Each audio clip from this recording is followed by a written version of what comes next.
Là maintenant, on parle de la foi accompagnée des œuvres. Ici, pour gagner, quand maintenant tu, par exemple, pose la question, je ne sais pas, pose la question à ton voisin, es-tu sûr que ton nom est écrit sur le livre de vie? Si tu n'es pas sûr, ça c'est ceux qui croient, ceux qui ont la foi en Christ. Ceux qui ont la foi en Christ. Demande à ton voisin, es-tu sûr que ton livre est écrit, ton nom est écrit dans le livre de vie?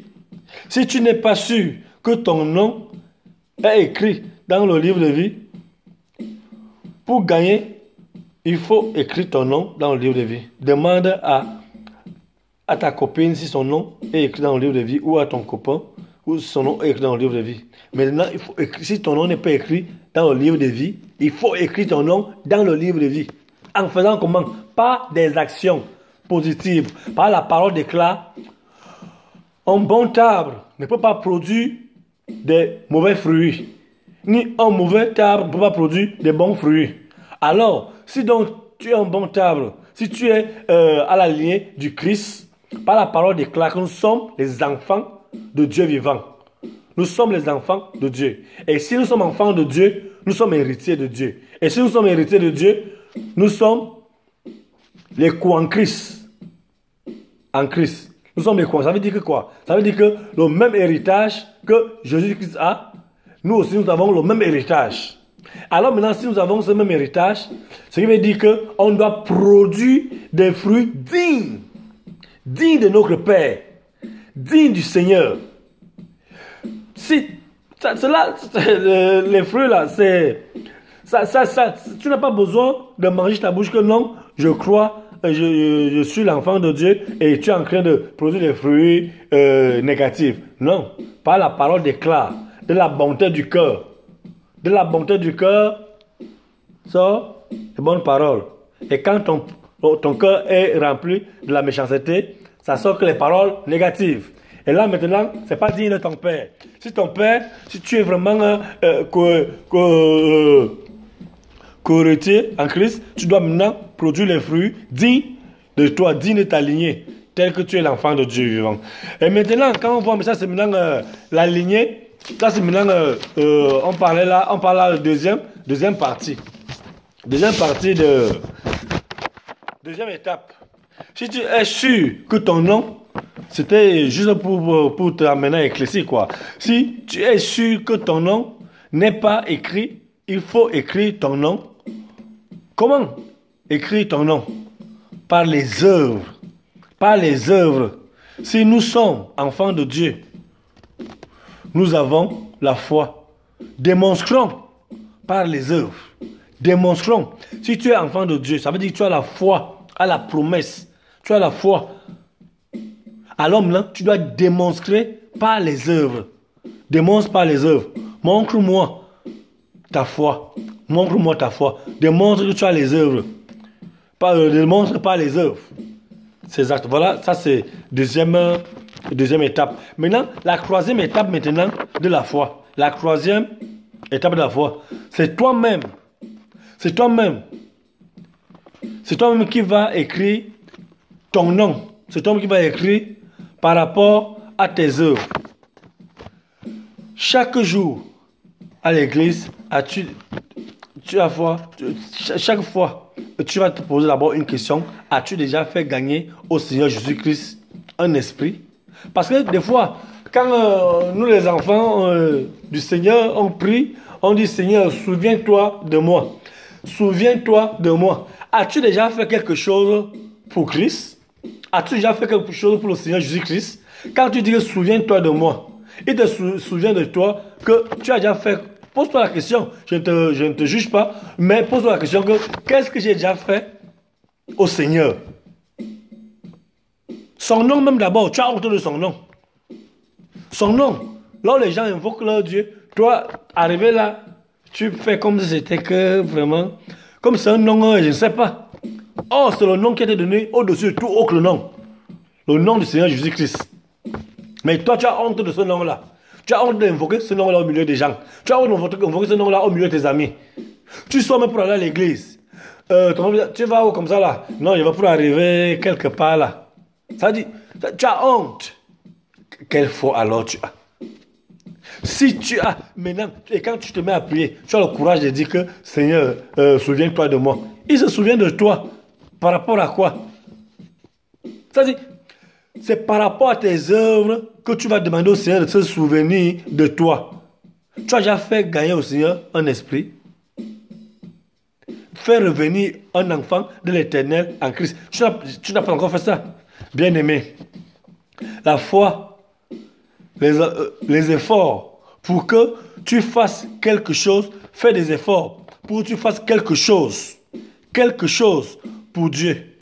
L'œuvre de l'Éternel ne se fait pas seul. L'œuvre de l'Éternel ne se fait pas seul.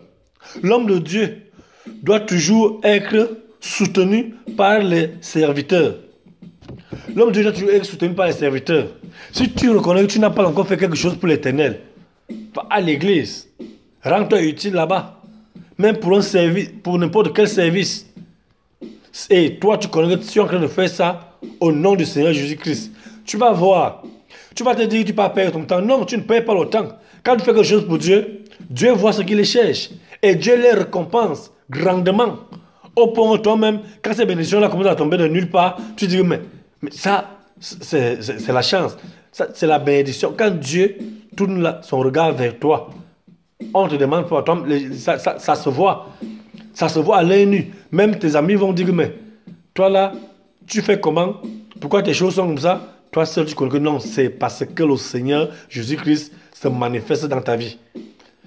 Fais quelque chose pour Dieu. Essaie de mettre ça comme défi que je veux faire ceci pour mon Dieu. Je veux voir si c'est vraiment un Dieu vivant, s'il va se rappeler de moi. Tu verras. Avant même que tu ne finisses cette action-là, le Seigneur va se manifester d'une manière ou d'une autre. Mon frère, je ne te dis pas quelque chose que c'est pour t'envoyer aller travailler dans une église quelconque. Va l'homme pour le Seigneur Jésus-Christ. Tu te rends utile là-bas. Quel que soit le rôle que tu joues là-bas. Et tu pars là-bas, tu joues ce rôle-là avec un seul cœur. Sachant que tu es parti jouer ce rôle-là pour le Seigneur Jésus-Christ. Parce que tu pars maintenant à l'église, si tu es un homme, tu commences à regarder les femmes du deuxième regard. Par premier regard, tu regardes, oui, c'est ta soeur en Christ. Après maintenant, tu commences à regarder un genre là, ça t'amène maintenant les idées. Quand tu commences à cultiver, à avoir les idées négatives, et directement, c'est ça qui nourrit maintenant l'esprit négatif en toi, et tu pars dans les actions négatives. Et là maintenant, c'est que tu es parti pour faire, tu n'as plus rien fait, plutôt tu es parti créer du gâchis là-bas, parce que peut-être la fille de Cru est en train de servir l'Éternel à toute sincérité. Toi, tu pars maintenant la dérouter. Ou alors le gars de Cru est en train de servir l'Éternel à toute sincérité. Et toi maintenant, la fille part maintenant lui dérouter. Donc, faites bien gaffe. Quand vous parlez de l'Éternel, sachez que vous parlez de Dieu vivant. C'est un Dieu vivant. Tout est découvert devant lui. Tout est découvert devant lui. Rien n'est caché devant le Père Tout-Puissant. Rien n'est caché devant lui. Et fais attention d'aller chercher la clameur de l'Éternel. Parce que ça allait provoquer Dieu d'aller chercher les bénédictions. Tu vas plutôt provoquer l'Éternel. Fais attention. Faut toujours te rappeler que la parole de l'Éternel ne rentre pas sans avoir accompli ce qu'il est sorti pour faire. Ça veut dire que si l'Éternel te regarde avec une mauvaise œil parce que toi tu pars pour suer son œuvre, c'est très très dangereux pour toi. Donc quand tu te portes garant pour aller dans une église, pour aller être servante ou bien servant là-bas, il faut vraiment le faire avec le cœur d'amour de l'Éternel. C'est pas que tu vas aller commencer à faire des trucs qui n'ont pas de sens. Parce que tout serviteur de Dieu a toujours besoin d'être soutenu par les serviteurs. Tu prends l'exemple. Moïse était soutenu par Hur et Aaron. Abraham était soutenu par Ebenezer. Ebenezer de Damas. Ça dit, tout homme de Dieu est soutenu par une personne ou deux personnes que le Seigneur envoie. Donc, ça dit, quand tu pars pour soutenir l'œuvre de l'Éternel, Maintenant, je soutiens son œuvre. Là, maintenant, tu peux dire au Seigneur que souviens-toi de moi. Souviens-toi de moi. Parce que là, maintenant, la troisième fois, c'est la surnaturelle. Quand tu parles dans Hébreu, chapitre 11, verset 3. Nul ne peut plaire au Seigneur si tu n'as pas la foi. Tu ne peux pas plaire à Dieu si tu n'as pas la foi. Tu ne peux pas. Même tu vas à l'église 100 fois par jour, 10 000 fois par jour. Il faut avoir la foi en Dieu. Il faut avoir la foi en Christ. Et quand tu as la foi, il faut aussi maintenant produire des actions, des œuvres dignes de cette foi-là. Parce que tu vas à la foi, tu as la foi en Christ. Tu pars maintenant à l'église. Tu vas commencer à faire du gâchis là-bas. Ça, c'est pour aller détruire l'église. Parce que tu vas aller peut-être trouver où cette soeur en Christ ou ce frère en Christ là, il est en train de faire il prie lui normalement comme ça se doit. Tu ne vas pas maintenant lui dérouter. Ça devient maintenant ton tort. Donc mon frère, ma soeur, je vous déclare toute sincérité. Je m'excuse. Si vraiment tu te décides que tu vas faire quelque chose pour l'Éternel, fais-le dans le grand chemin. Et sache que l'Éternel récompense grandement et abondamment ceux qui sont à son service. Oui, parce que rappelle-toi que le Seigneur Jésus-Christ, il s'est fait pauvre pour que nous on soit riches. Pour que nous on soit riches. Quand tu vois aujourd'hui là, nous on triomphe. On dit nous sommes plus que vainqueurs, nous sommes plus que vainqueurs. C'est parce que le roi des rois a tout vaincu pour nous. Il a tout vaincu pour nous. Donc, mon frère, ma soeur, fais quelque chose pour l'Éternel et tu ne vas jamais regretter. Ça, c'est ça la foi. Regardez un peu, je vais vous prendre un exemple de foi. Abraham. Abraham aujourd'hui, qui est le père des nations. Abraham, il a été appelé, comme toi qui écoutes le son de ma voix. Le Seigneur appelle les gens tous les jours. Tous les jours, le Seigneur appelle les gens. Tous les jours. Pareil aussi, comme le diable appelle aussi les gens tous les jours. Mais toi, tu es l'enfant de l'Éternel. Nous, on regarde au Père Tout-Puissant. Le Seigneur appelle les gens tous les jours. Alors maintenant, quand le Seigneur, il t'appelle,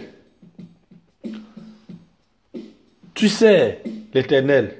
Et quand tu pries, demande au Seigneur de se rappeler de toi. Ça, il se rappelle automatiquement. Et la foi, regardez la foi d'Abraham. Abraham, aujourd'hui, nous savons tous qu'Abraham, c'est le père des nations. Le père des nations. Abraham s'est marié à Saraït. Maintenant, Abraham, lui, il s'appelle Abraham. Il s'appelle Abraham. Mais il s'est marié maintenant à Saraït. Elle n'accouchait pas. Elle était stérile. Maintenant, lui, il a eu la promesse de l'Éternel que lui, il serait le père de toute une nation. Donc, sa descendance est comme les étoiles du ciel, comme le sable de la mer. Mais pendant ce temps, sa femme n'a même pas un enfant. Il a tenu la foi, il a eu la foi en Dieu. Le Seigneur lui a dit, sors de là, va faire le pays, il te ferait voir. Et il est sorti de là, il est parti avec sa femme. Ça ne s'est pas réalisé du tic au tac dès que seulement il est sorti de là, tac, sa femme a conçu. Non, non. Les années sont passées, des années et des années. Après maintenant, mais il avait toujours foi à l'Éternel. Que non, son Dieu vivant, il m'a promis. Il m'a promis. Je sais qu'il va réaliser. Il m'a promis. Maintenant, l'Éternel vient encore visiter Abraham. Il lui dit, à part Abraham, maintenant, il voit maintenant son âge est déjà en train d'avancer. Et Sarah, maintenant, Sarah est aussi en train d'avancer. Lui, maintenant, dit que non. Toi, maintenant, tu vas me t'appeler Abraham. Tu vas me t'appeler Abraham. Tu vas me t'appeler Abraham. Et ta femme Saraïd va me s'appeler Sarah. Abraham qui veut dire père des nations. Sarah qui veut dire la reine mère. Mais pendant ce temps, elle n'avait pas encore d'enfant. Mais Abraham était déjà appelé par Abraham, veut dire père des